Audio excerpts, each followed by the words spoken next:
بسم الله الرحمن الرحيم.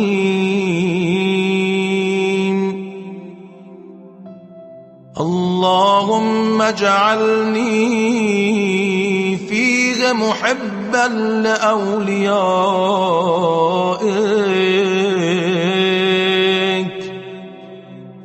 ومعاديا لأعدائك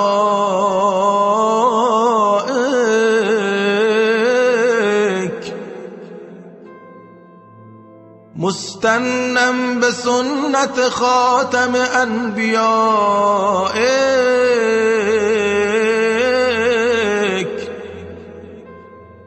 يا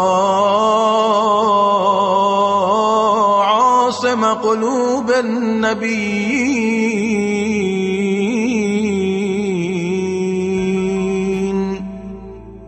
ऐ अल्लाह, आज के दिन मुझे अपने दोस्तों का दोस्त, दुश्मनों का दुश्मन और खातमुल अंबिया की सुन्नत का पाबंद बना।